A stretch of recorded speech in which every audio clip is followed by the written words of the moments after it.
Welcome to Geeking Out About It. I'm Kaylin. I'm Kayleen. And I'm Austin.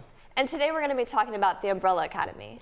The Umbrella Academy is a Netflix TV show about 7 dysfunctional adult siblings with various superpowers who all come back together after their father dies. They deal with traveling assassins, family trauma, and apocalyptic prophecies. Based on a series of comics written by Gerard Way, who's also the lead singer of the punk band My Chemical Romance. Like, what? It's an amazing show.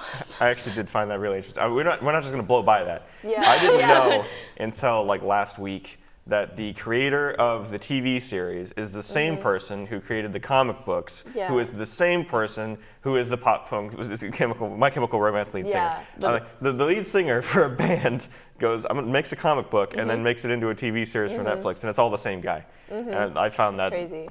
Really interesting, and we're not going to skip that.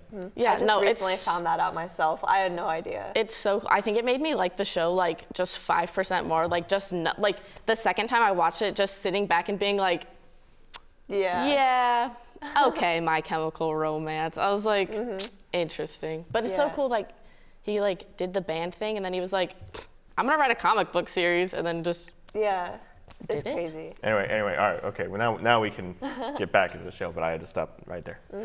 So we got the main 7, which it's very convenient because they're all numbered.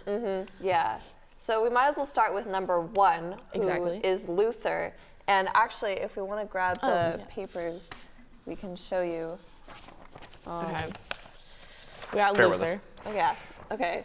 So this is number 1, Luther, and he is actually like, his upper body is half like gorilla, and he ended up becoming like part gorilla because he ended up getting an injury, which was from going off like On a mission by himself. on a mission by himself, which was a stupid idea. And he came back and he was very injured, and the only way to save him was to basically inject this like gorilla serum into him, and so Now he's part monkey man. It's better than his comic book origin story, where he actually is a monkey body, a Martian space ape, with a human head on it. No, definitely, it's more digestible this way. Next, we go to number 2, which Diego.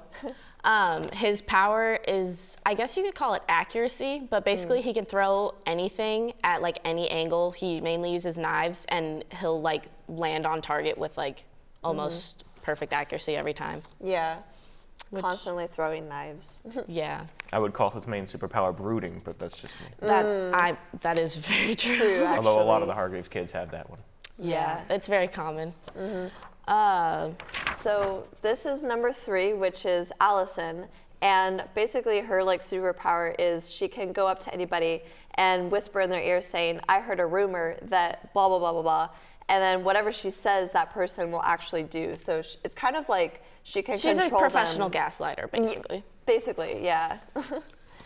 It's also interesting because there apparently was an actual real-life mountain climber named Allison Hargreaves too. So if you look her up, trippy. She's not a rock climber. That's That's a different person. Next, we have Klaus, number 4. Fan favorite. Fan favorite, you'll find out soon enough. His powers include necromancy and also drug addiction, unfortunately, but that's mainly just to keep the voices at bay. We say necromancy, but he doesn't technically bring people back to life. No, he just like... Although he wishes he could. He can talk to ghosts. He's kind of more of like not a poltergeist. I don't know. Okay, he talks to ghosts. He's a medium, more accurately. Medium, that's what it is. And he can communicate with dead people, and more specifically, like the dead people. Like in certain scenes, you can see him interact with like specific dead people that are associated with certain people that he interacts with. That like usually one very specific dead person. Which is not coming up yet. Next on our list. This is number 5. He's kind of like the main guy that kind of brings the family and the siblings together in a way. He can do time and space teleportation, and he also he's basically an old man trapped in a 13-year-old body, and he has some unchecked anger issues. But he got trapped in like a different time period, and so he aged completely separately, and then when he came back. Yeah, and then he was in a 13-year-old body. So that's why he's a child for like the entirety of the show. That drinks black coffee, and has anger issues. Literally. Yeah. Next we have number 6, which is Ben.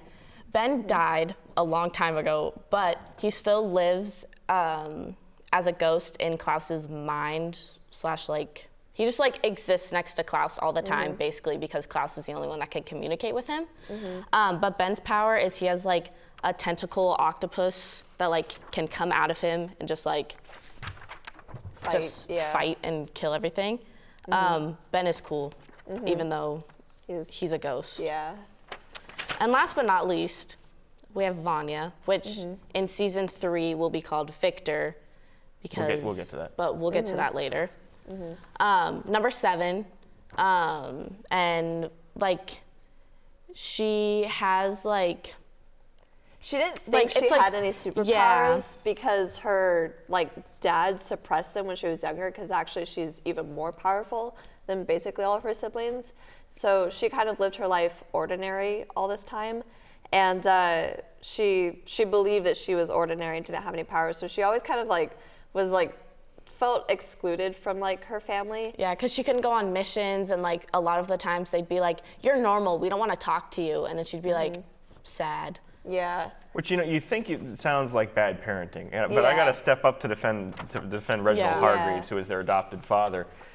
Basically, all these kids are not actually related. They're brothers and sisters, but they're only brothers and sisters because they're all adopted by the same guy. There were, correct me if I'm wrong, 43 children born at exactly the same time, basically just immaculately out of nowhere kids were born. Literally. And they all had superpowers, and this main guy, Reginald Hargreaves, who is an old man, adventure-y type, decided to adopt 7 of them.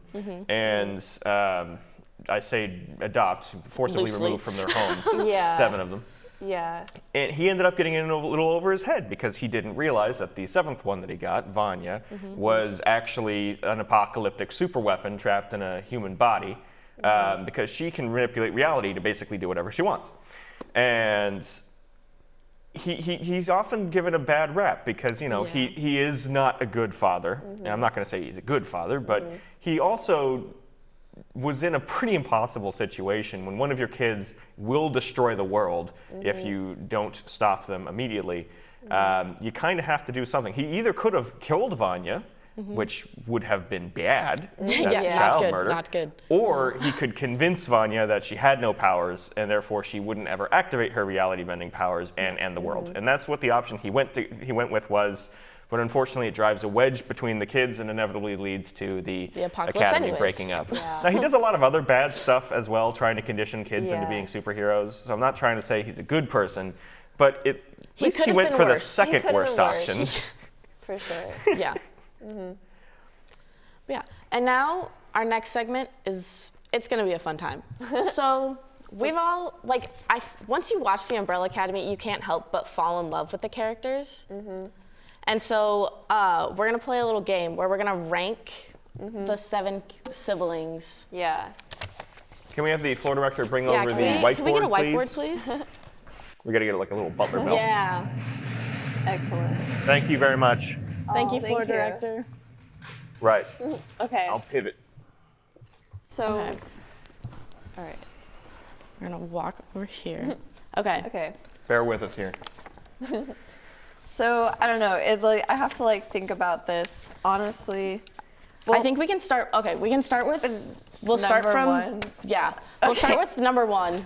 Yeah. Fun fact number 0. Yeah. You're putting them on the top though. Wouldn't you prefer to put? That is true. Right. So, okay. You want to explain what you're doing there? Yeah. So we're ranking them.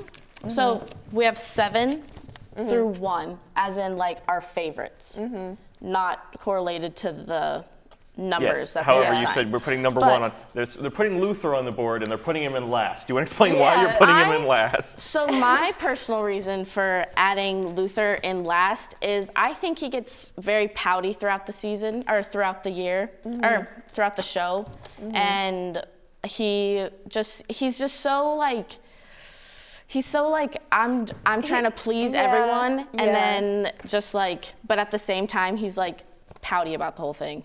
Yeah, he's like a bit of a goody two shoes, but kind of like doesn't, I don't know, like he doesn't add too much that's like crazy, I guess, as a character, so it's like not as interesting, perhaps. But yeah, just kind of his character. Like I agree, he is kind of like a bit pouty, like sometimes.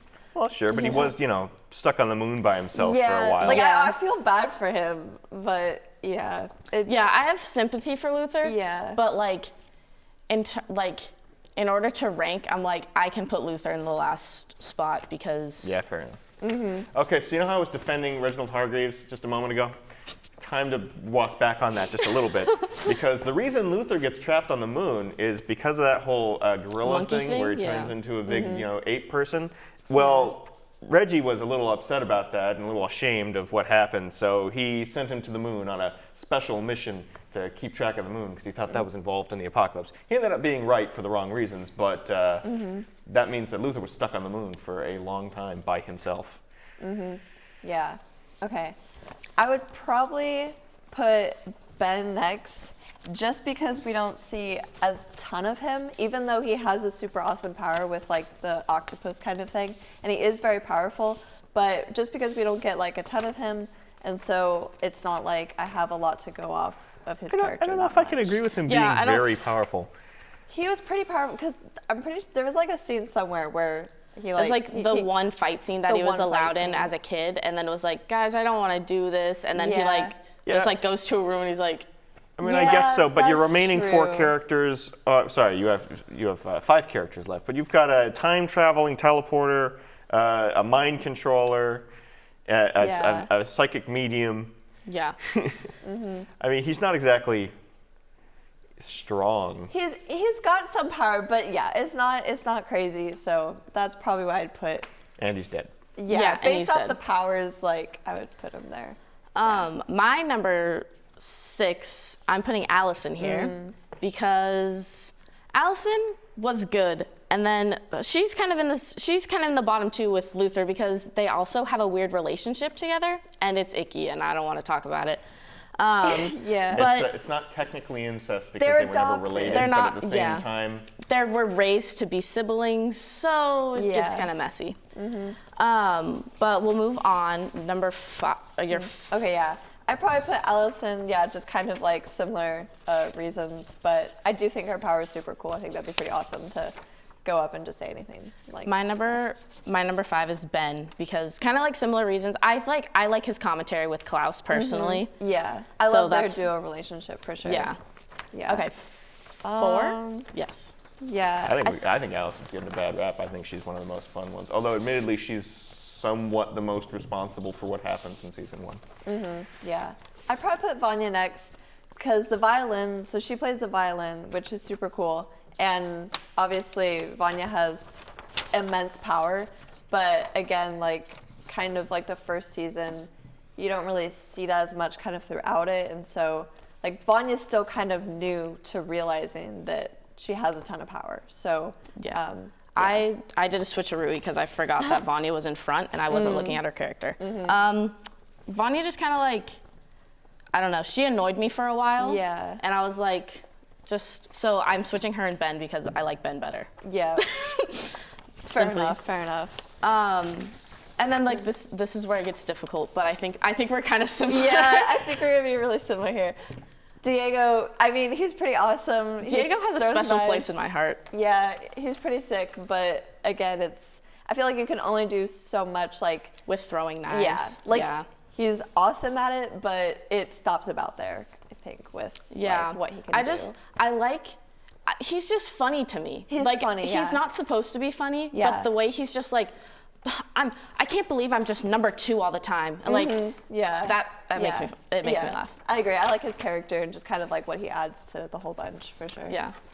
Number 2, we have 5. I personally love Aidan Gallagher, and so when I heard he was going to be in this show, I got very excited. And I love, he does a great job at playing an 80-year-old man trapped in a 13-year-old body who's just angry all the time. Yeah. It's so funny. It's so good. I love him. He's my favorite because I really like the 80-year-old man trapped in a 13-year-old body shtick, and also because he might be the only person who actually knows what's happening throughout Yeah, the exactly. show. True. Yeah, all these people are incredible actors, and that's what like one thing I really love about the show is that they all do such a great job, and like they just come together so well and create like this wonderful like dynamic I really love.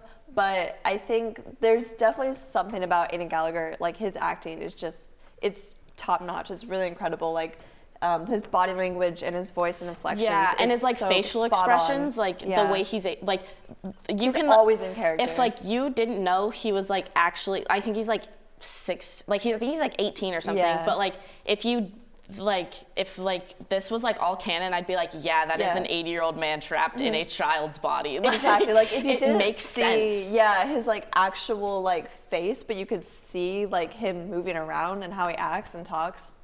It's spot on. So 10 out of 10. and his character is just awesome, and he's Time an travel. assassin too. So Yeah, I don't know how clear fighting. we were about that. He's a time-traveling hitman from Yeah. a secret organization, which I'm going to talk about in a little bit. Yeah. We got to get on. Yeah. Final. And number one's Klaus.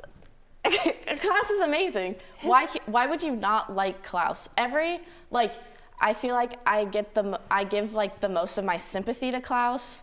Yeah, you feel the most like bad for him. Also, his acting is incredible as well. Like constantly, his facial I expressions. think like Klaus also goes through the most like just like emotional character roller arc. coaster Yeah. and character arc. Like too. it's just like it's really cool to watch, and he's such a guy. Yeah, and I love Robert Klaus. Sheehan plays this character very well. So Yeah, Yeah. shout out to Robert. All right, so that's your rankings. Yes. 1 through 7, which is sort of 7 through 1, kind of, Yeah. with a little bit of Almost. shifting. but yeah, it's pretty awesome. I think. Okay. Right. Well, we got to move on to our break real quick as we get ourselves untangled from the whiteboard and move Yes. on. When we come back for the break, we'll be talking more about the individual seasons and all more about Umbrella Academy and whatever you want to hear about it. Yes. So stick with us. We'll see you after the break. Bye. So I first heard about Oh Man through the radio program. My roommate was a DJ, and I hopped on his show a couple times, and that was infatuating, and I immediately fell in love with being able to play whatever I wanted, whenever I wanted, and coming in late at night and sharing my music with whoever was awake at that time was just so exciting and so liberating. Just the ability to explore and learn so many things from so many different mediums is really what benefited me and my experience here in media. Coming out of here, I definitely think I'm going to be looking at the world in a more professional lens. I definitely think that, working as part of a team and making things for other people is something that I've definitely taken out of being here and being on the creative video team especially. My name is Ziad Al-Kaulak. I'm a creative video consultant, a senior studio engineer, and a professional conspirator here at Orange Media Network.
Welcome back from the break, and now we'll be talking about the action choreography throughout the show, which is insane. The show Incredible. the action choreography is crazy, like all the fight scenes and the cinematography that goes with it too, and the camera angles, it's so cool. I think when we were all talking about like whether or not we wanted to do this show, like one of the things we all talked about was like, or like at the big meeting was like how cool the fight choreography is. Like, I think if you like recommend the show to anyone, like, I think one of the reasons, like, even if you don't care about the characters or whatever, like, you're not an action fan, whatever, like, I think you'd still like the fight scenes. Like, they're very captivating at like a basic level, but they like so many things happen and they're so detailed, but like simple. Yeah, and then like the music too, like the whole like playlist, like they got going. They always have like like such a good music like selection for the show, but they always pick like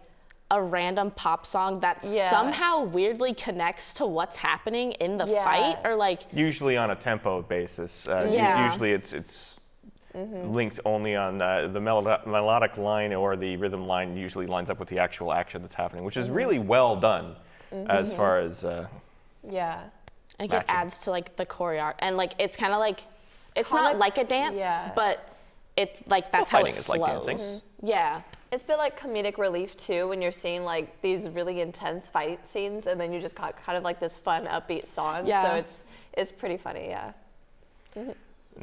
So we were just getting signaled there. It occurred to me that the one that's stuck in my head is the same one that we're being told to talk about, which is the donut shop fight. I think that's Five versus the Hitman. Yeah, it's iconic. Exceptionally well done. The first time you really learn about what's going on with Five is linked up with an exceptionally well done fight scene. Although I will say that all of the best fight scenes are Five's. Of course. True, yeah. I think because he's the pro assassin, so they're like, which like, it makes sense because like almost every like iconic fight scene of his has to do with either him assassinating someone or someone attempting to assassinate him. Yeah. They're mostly people assassinating him at this point. Yeah. In season 2 though, he does some more assassinating. Yeah, like the boardroom fight, that's my personal favorite. Yeah. He has to kill a whole, like basically everyone that works for the commission. He has to kill them all with an axe, and it's we should probably explain who the commission is. Yes. Right, so if you've seen the Loki television series, the commission is the same sort of principle as the TVA. They're the time travel authority. They decide what the timeline should look like, and they send their assassins to go and take care of it. And that's roughly what they were. Five used to work for them.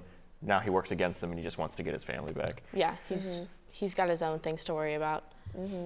But yeah, the fight... And like season 2 has like amazing fight scenes. Like if you just want to watch fight scenes, I would suggest watching season 2's. Yeah.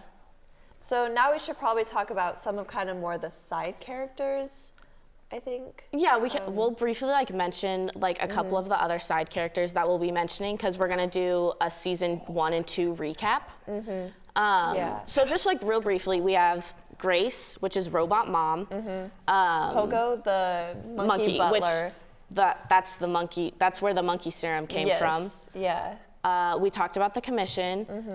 We have the handler, which she's the head of the commission. And we have Hazel and Cha-Cha, which are also part of the commission. They're sent. They're more assassins. Yeah, they're more assassins. They're sent to get Five, and we'll mention them in the season 1 recap a bit too. And I think that's all of. Oh, and there's also Leonard, which he's a bad person. Yeah, Leonard shows up. Leonard the lizard. Leonard honestly, is a lizard, honestly. Actually, yeah. Leonard shows up in the first season, and he is kind of like the character. He's a walking inciting Vanya, incident. Yeah, to like realize that Vanya has powers. And a murderer. Yeah, in a very. We should probably talk a little bit more about season 1 though, because there's actually quite a huge difference between season 1 and 2 in setting and layout and everything, and tone, really. Like tone in general, I think also it's like a very dark tone kind of. So let's start with summarizing a little bit about season 1. So in the first season of the show, they've got the kids sort of reassembling after a really long time because their dad was just murdered, and although they think he just died and then they find out he was murdered. But they reassemble up and sort of talk over their grievances. I say talk over, fight over their grievances and immediately try to ignore the situation that's happening around them. And eventually they all manage to reassemble because of Vanya awakening and learning about her powers, which ends the world. because the world has ended, 5 has to make some form of time travel jump to keep them from all dying, and he ends up bringing them back to the 60s, which is where we get into season 2. Yes, season 2, each kid gets spread out in a different year or section of a year in 1960s Dallas, Texas, which is, for most of them, an inconvenient time. Or it's a very specific time. And it all has to do around the assassination of JFK in one way or another, which is really interesting that that's the point they pick. But yeah, historical fiction, like, it plays a big role throughout the show. I think it's more of a jab at the classic sci-fi trope of time-traveling assassins of JFK, because we have actual time-traveling assassins, but they're trying to protect JFK. Yeah, exactly. Yeah, I think those are all the main points of season 2 without getting like. Or season We don't 1. need to spoil everything. Yeah. But the real debate is between seasons 1 and 2 and how they operate. Yeah. I don't know, which one do you like? I like the overall aesthetics and stories told in season 2, I think, better than season 1. I think season 1 gets too clouded. Like, there's they toss too many things into it, and then you're like, wait, there's like 40 different storylines, guys, like, what is happening? But yeah, for sure, yeah. I think, like, kind of when you get to season 2, you've already kind of built up more of a connection between all the characters and the story and what's going on, so you're kind of more invested in it. But I definitely think season 1 is pretty awesome, like, when you're just first watching it. Yeah, it's still amazing. You're just, like, mind blown, like, what is going on, like, into this world. But exactly, I mean, when you get to season 2, there's just, like, so much more character development going on, and it's pretty cool, and I love the story that it takes it. It makes me excited for season 3, which that's the next thing we're going to be talking about. There's so, like, after season 2 ended, I instantly had so many, like, just questions and like excitement for season 3, and then, like, it's been 2 years, and like, I almost forgot about it. Like, but there's a lot of things. Like, we have. In season 2, the kids go back in time and they meet with like, they have dinner with the younger version of their father. Yeah. And of course that's gonna mess up the timeline. They do, like, the one thing you're not supposed to do, like, constantly. And so they end up, at the end of the season, there's, like, a huge cool fight scene, go watch it. And then they all end up time traveling back to their, like, current reality. But since they messed up the timeline back in the 60s, they come back to an alternate universe where there's a Sparrow Academy, and that's what we're going to be dealing with in season 3. Yeah. It's super cool. I felt like, look at Instagram, like, they have so many cool new characters and stuff. It's I'm very excited. It's going to be very cool. I haven't really been following a lot along with what's going to be happening in season 3.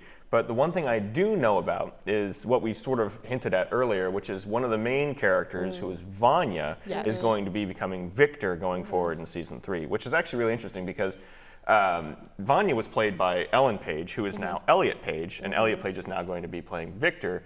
So the character is transitioning at the same time that the actor was transitioning, which I find to be actually quite interesting, and it's super cool. A pretty good opportunity to do that, really, when you're dealing with time traveling, alternate realities, and a reality shifting person. Yeah, I think it's really going to be interesting. Yeah, it's going to be cool. I'm really excited to see how they, like, tie that into, like, the whole storyline, and, like, it's kind of like, it's not like making history, but it's definitely going to be something for the history books, because we don't have a lot of representation like that. Yeah, not really.